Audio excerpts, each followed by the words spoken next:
NDA তেখেতে কোৱাৰ দৰে 102 আসন লাভ কৰিলে কেনেকৈ সম্ভৱ তেখেতে কোৱাৰ দৰে সঠিক ৰিজাল্ট ওলাইছে কাৰণ তেখেতে গোটেই অসমখন ইমূৰৰ পৰা সিমূৰলৈ কৰিছে তৃণমূল পৰ্যায়ৰ লগত মানুহৰ লগত তেখেতৰ সংস্পৰ্শ আছে আৰু গতিকে সাধাৰণ মানুহৰ পালছটো তেওঁ জানে আৰু যোৱা কাৰণে সেইকাৰণে তেওঁ ক'ব পাৰিছিল যে আমি 100 পাৰ কৰিম আৰু তেখেতে আগৰ সকলো ৰেকৰ্ড ভংগ কৰিছে ইয়াৰ আগত শৰৎচন্দ্ৰ সিংহ ডাঙৰীয়াৰ 92 আসন লৈ পেলাই চৰকাৰ গঠন কৰিছিলে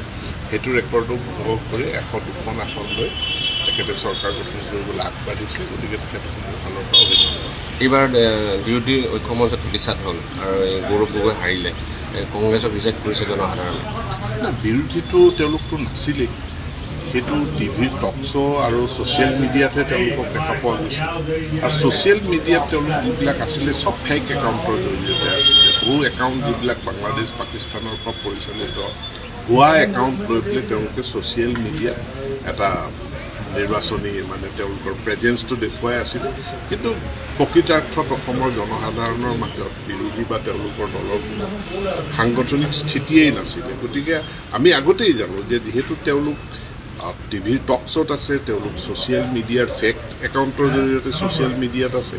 কিন্তু তৃণমূলত তেওঁলোকৰ ভোট কমিটি নাই তেওঁলোকৰ কোনো সাংগঠনিক বিধি ব্যৱস্থা নাই গতিকে তেওঁলোকে জয়লাভ কৰাটো অসম্ভৱ সেইটো আমি আগতেই জানিছিলোঁ ছাৰ এই অন্য জনগোষ্ঠীৰ ধৰে মিচিং জনগোষ্ঠীয়ে এইবাৰ NDAক পূৰ্ণ সমৰ্থন জনাইছে বহু আশা আকাংক্ষা আছে ইয়াৰ ভিতৰতে 6 শিডিউলৰ বিষয়টো অলপ জড়িত আছে আপোনাৰ নেতৃত্বত অসম চৰকাৰে ইতিমধ্যে কেন্দ্ৰীয় চৰকাৰলৈ এটা প্ৰেৰণ কৰিছে আৰু বিষয়টো মাননীয় প্ৰধান কি কয় গৃহমন্ত্ৰী ডাঙৰীয়া মিচিং যুৱ মহোৎসৱত আহিছে প্ৰতিশ্ৰুতি দি গৈছে যে আলোচনাৰ জৰিয়তে আমি সমাধান কৰিম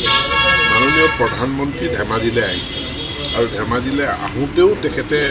মানে মিচিং জনসাধাৰণক উদ্দেশ্য কৰি বহুতখিনি কথা কৈ গৈছে গতিকে মিচিং ৰাইজে উবুৰি খাই এইবাৰ NDAৰ পক্ষত ভোট দিছে কি আশ্বস্ত দিব মানে 6 শিডিউলৰ বিষয়টো ৰাইজক আলোচনাৰ জৰিয়তে ইয়াৰ